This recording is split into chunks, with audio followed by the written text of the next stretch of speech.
He was on the verge of something big. A father, a dreamer, a rapper ready to break out of his small-town struggles. But in the quiet of his Greenville, North Carolina home, his dreams were cut short by the very person he trusted the most. Quinton Gray, known to his fans as H. Rich Montana, was no stranger to hard work. He had built a name for himself in the local rap scene, balancing his passion for music with his responsibilities as a father to two young children. But behind closed doors, life wasn't as perfect as it appeared. His relationship with Asia Perkins, the mother of his children, was filled with its fair share of ups and downs. On the surface, they were a typical young couple trying to make ends meet, navigating financial struggles, raising kids, and planning for the future. However, beneath the routine arguments and late-night conversations lay a secret that would change everything. Asia Perkins had been leading a double life. At work, she found comfort in the company of a co-worker, Collie, a man who listened when Quinton was too busy writing lyrics or in the studio chasing his dream. It started innocently enough. Small talk during lunch breaks, shared frustrations about their jobs at the warehouse. But it quickly evolved into something much more dangerous. On December 8, 2024, everything came crashing down. Just after midnight, Quinton was shot multiple times in his own living room. Asia made the frantic 911 call, her voice trembling as she claimed an intruder had forced his way into their home. She said it happened too fast, that she was too scared to see anything, too shocked to react. The dispatcher tried to calm her, but something in her voice didn't sit right. When officers arrived, the scene was unsettling. There were no signs of forced entry. Nothing had been stolen. And despite the violent nature of the attack, Asia and the children were unharmed. Investigators began to question everything. Was this really a random home invasion, or was there something more at play? As the crime scene investigators combed through the evidence, whispers began to circulate. Neighbors recalled strange activity in the weeks leading up to the incident. Unfamiliar cars parked near the home, hushed phone conversations late at night, and subtle changes in Asia's behavior. The truth was beginning to surface, and it painted a chilling picture. Quinton and Asia's relationship had been far from perfect. Friends described him as ambitious, driven, and fiercely protective of his family. But they also knew the pressures he faced. Music was his escape, but it often left Asia feeling neglected. Her frustrations grew, and instead of confronting them, she sought comfort elsewhere.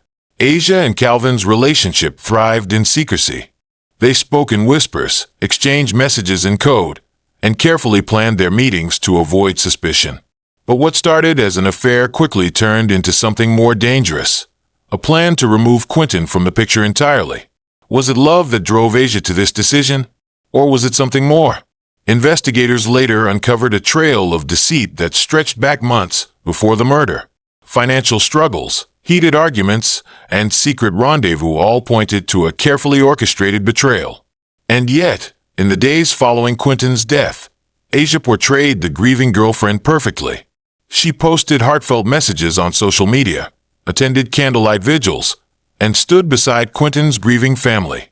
But those closest to him couldn't shake an unsettling feeling. Something wasn't adding up.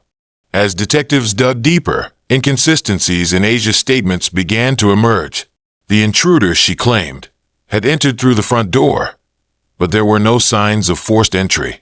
Security footage from nearby businesses didn't show any suspicious individuals that night. And when forensic analysts reviewed her phone records, a disturbing truth was revealed, a pattern of communication with Collie that stretched into the early hours of that fateful morning. On January 1st, 2025, authorities made their move.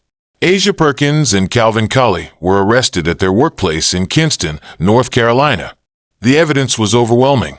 Messages detailing their plans, phone calls exchanged in the hours leading up to the murder, and a clear motive that pointed to greed, lust, and a reckless desire to start a new life together. Quinton Gray's death wasn't just another statistic. It was a devastating loss that left two young children without a father and a community searching for answers. The betrayal cut deep, and for those who knew him, the reality of who was responsible was almost too much to bear. What drives someone to commit such an act? How did Asia and Calvin think they could get away with it? And most importantly, what happens next? For Quinton Gray, music was more than just a passion.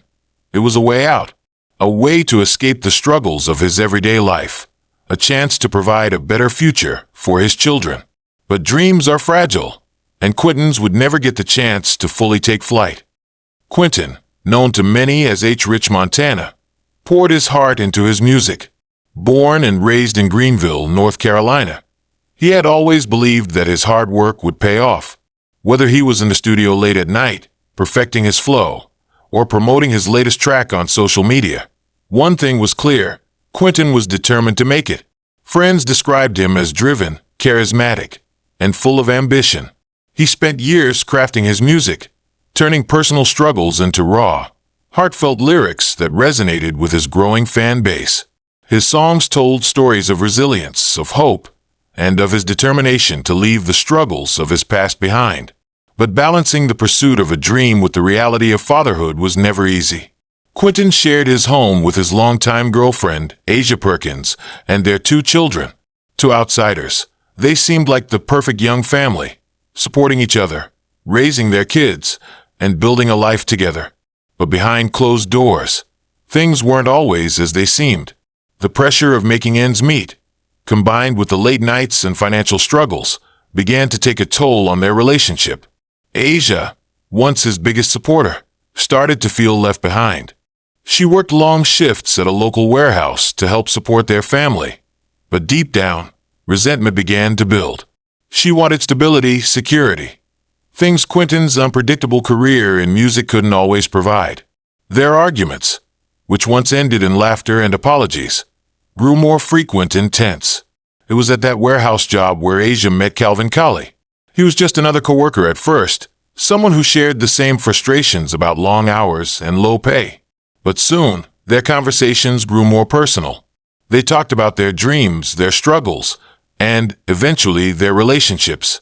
Asia found herself opening up to Calvin in ways she hadn't with Quinton in years. The connection between them deepened with each passing shift. What started as casual small talk during lunch breaks turned into lingering moments in the break room. Late-night text messages followed. At first, it was innocent, harmless even. But soon, their relationship crossed lines that couldn't be undone. Calvin was everything Quinton wasn't. He was present, attentive, and most importantly, he listened. Asia found comfort in his words, in the way he made her feel seen and valued. And while she might have told herself that it was nothing serious, deep down, she knew it was more than just a friendship. As the affair continued in secret, Asia began to change.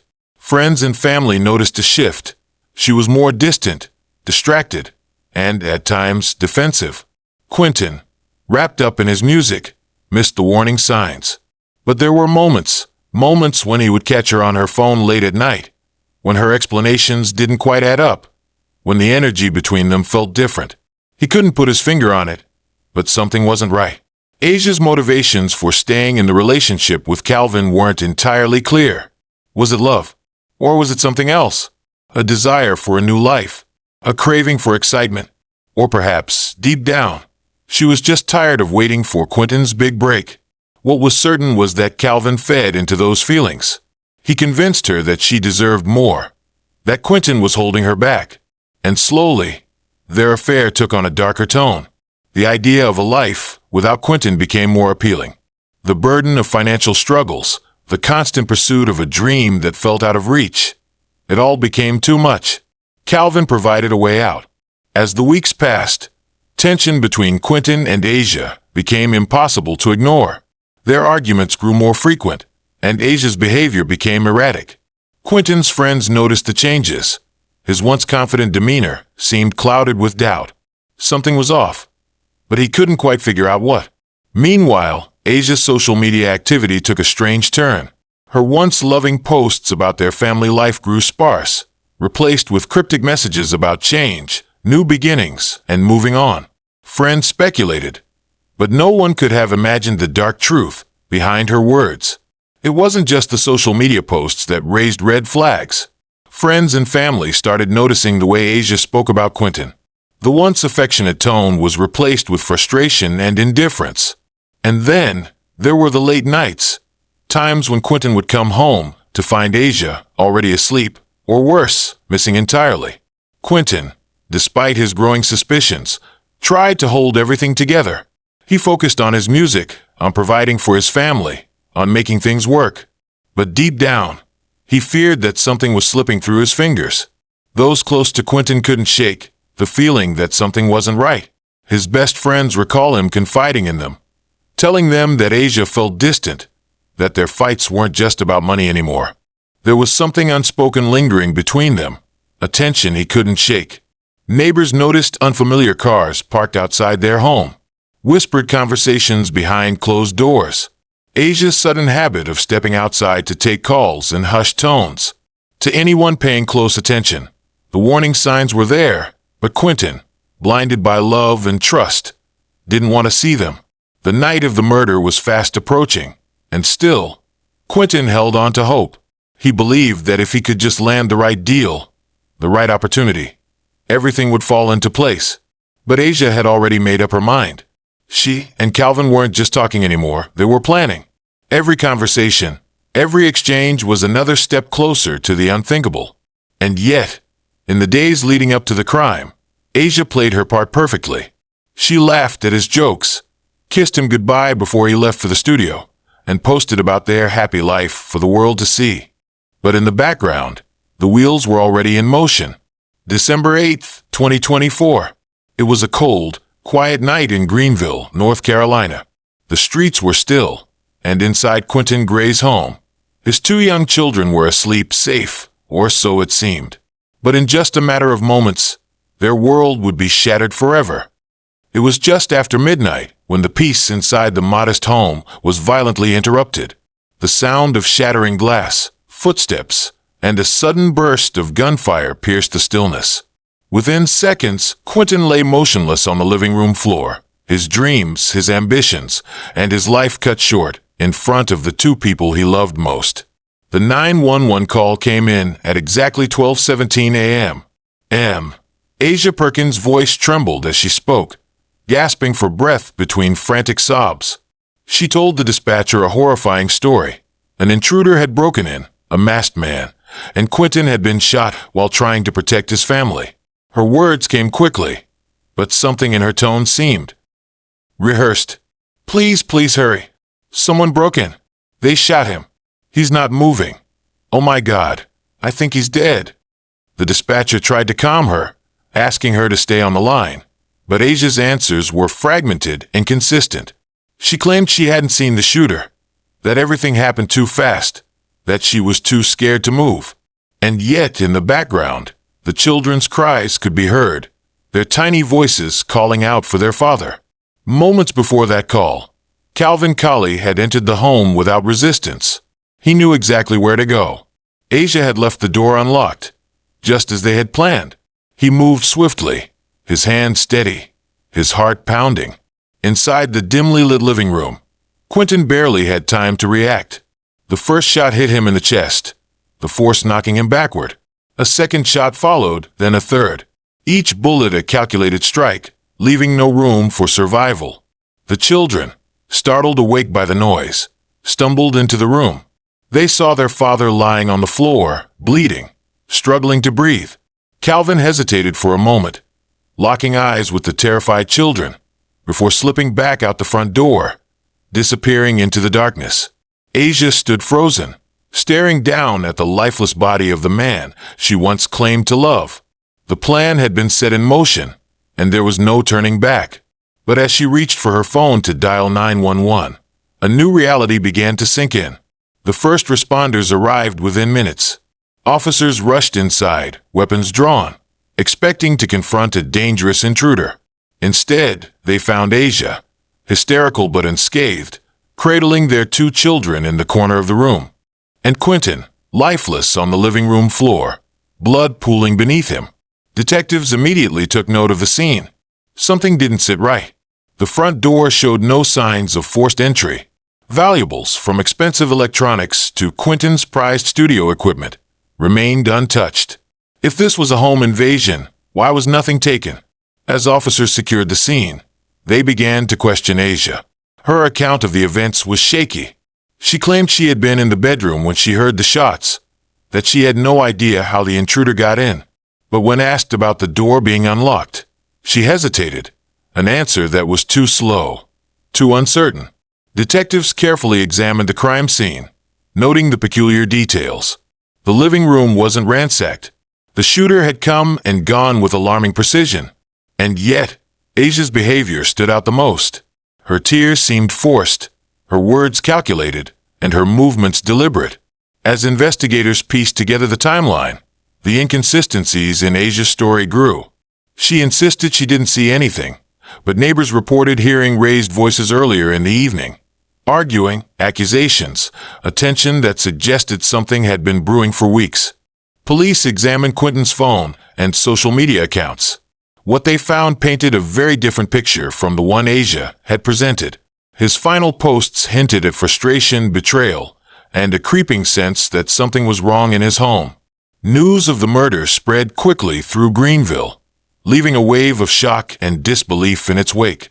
To many, Quinton was more than just an aspiring rapper. He was a father, a friend, a fixture in the local music scene.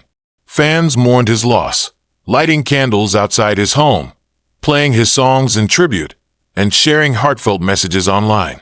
But beneath the grief, whispers began to circulate. Was this really a random break-in? Or was there something more to the story? Friends of Quinton came forward with their own suspicions. They spoke of tensions at home, of Asia's strange behavior in the weeks leading up to his death. Some recalled how she seemed distant, detached, almost as if she was preparing for something. Others mentioned a mysterious new man who had been seen around town with her, a coworker who didn't seem quite right. As investigators dug deeper, they uncovered a pattern. Secret meetings between Asia and Calvin, late-night phone calls, and suspicious financial transactions. It was becoming clear that Quinton's murder was no random act of violence. For Quinton's family, the tragedy was almost too much to bear. His mother, heartbroken and devastated, pleaded for justice. His close friends, who had stood by his side through his musical journey, struggled to accept the harsh reality that someone he loved could betray him in such a brutal way. And then there were the children, innocent witnesses to a crime they could never truly understand.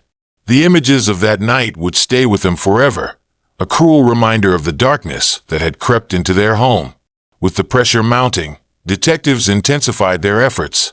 Surveillance footage from nearby stores showed Calvin's car in the area that night, circling the block before stopping near Quinton's home. Phone records revealed a flurry of calls between Asia and Calvin in the hours leading up to the murder. And most damning of all, texts that outlined a plan, a step-by-step blueprint of deception and murder. Asia's carefully constructed narrative was falling apart. On January 1st, 2025, police made their move. Both Asia Perkins and Calvin Collie were arrested at their workplace in Kinston, handcuffed and led out in front of their stunned co-workers. Their once secret affair and sinister plot now fully exposed. In the aftermath of Quinton Gray's murder, the pieces of the puzzle slowly began to fall into place. Investigators had questions that demanded answers. And as they dug deeper, the truth started to unravel, revealing a web of lies, deceit, and betrayal that would leave an entire community in shock. From the moment authorities arrived at the scene, something about Asia Perkins' story didn't sit right.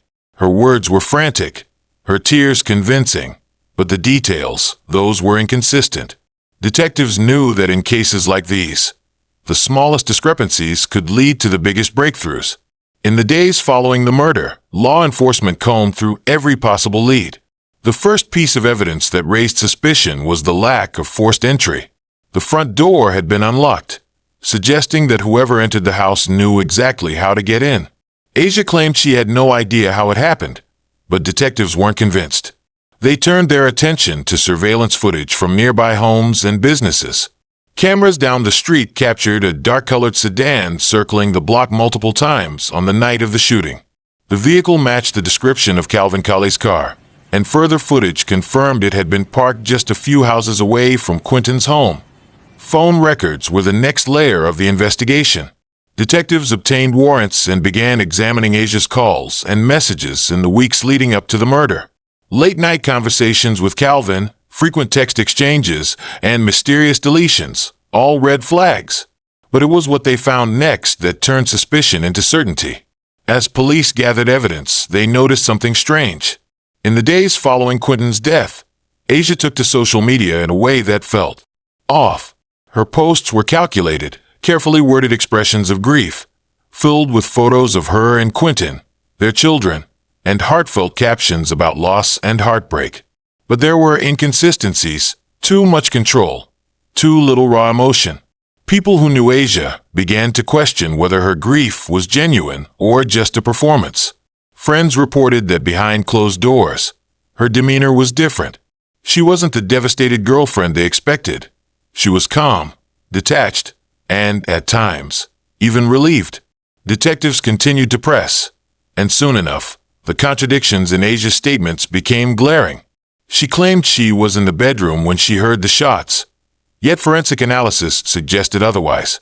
The trajectory of the bullets, the position of Quinton's body, it all pointed to someone who knew exactly what was going to happen. The breakthrough came when investigators gained access to deleted text messages between Asia and Calvin. The messages painted a chilling picture. Discussions of finally being free, coded language about timing, and a disturbing fixation on the idea of a fresh start without Quinton in the way. One message, sent just days before the murder, read, "It's the only way we can be together. Once it's done, we can finally live our lives." It was enough to secure arrest warrants. On January 1st, 2025, law enforcement made their move. Officers arrived at the warehouse where Asia and Calvin worked. In front of their co-workers, they were placed in handcuffs and led out of the building. The news spread like wildfire. Asia Perkins, the grieving girlfriend, was now a prime suspect in the murder of the father of her children. When news of the arrests broke, Quinton's family was devastated. The idea that the woman he had loved, the mother of his children, could have orchestrated his murder was beyond comprehension. His mother, who had stood beside Asia in the days following the tragedy, was left heartbroken and betrayed. In a tearful interview, she spoke out. "I trusted her. We all did. I never thought she could do something like this to my son, to our family." Quinton's friends were equally shocked, though some admitted they had their suspicions from the beginning. They had seen the changes in Asia, the distant stares, the nervous energy, the way she avoided questions about the night of the murder. They knew something wasn't right, but they never imagined it could have been this. The community, too, was shaken to its core. Quinton was more than just another aspiring artist. He was a friend, a father, a role model to many young people who shared his dream. Candlelight vigils were held, murals were painted in his honor, and a wave of grief swept through Greenville. But alongside the sorrow was a growing demand for justice. People wanted answers. They wanted to know why. Why would Asia do this? What could drive someone to plot against the father of their children? As the case gained attention, the public watched closely. True crime forums and social media platforms were flooded with theories. Some speculated that it was about money, that Asia wanted to cash in on life insurance or financial benefits. Others believed it was about control, a desperate attempt to escape a life she no longer wanted. Whatever the reason, one thing was clear. The murder of Quinton Gray was not a crime of passion. It was calculated, planned, and carried out without remorse. The courtroom was silent, heavy with the weight of what had been done. Two people sat at the defense table, once lovers tangled in a web of deceit, now accused murderers facing the consequences of their choices. The trial of Asia Perkins and Calvin Collie had begun, and with it came a flood of emotions, anger, sorrow, and an overwhelming desire for justice. The prosecution wasted no time laying out their case.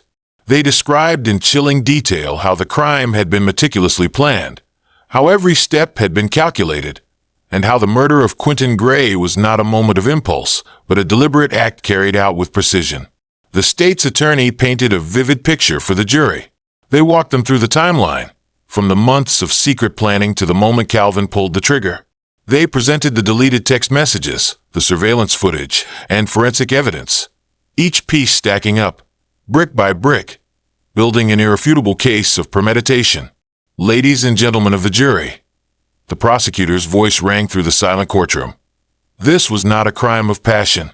It was not an accident. It was a cold, calculated plan to remove Quinton Gray from their lives. Asia Perkins didn't just allow it to happen. She orchestrated it.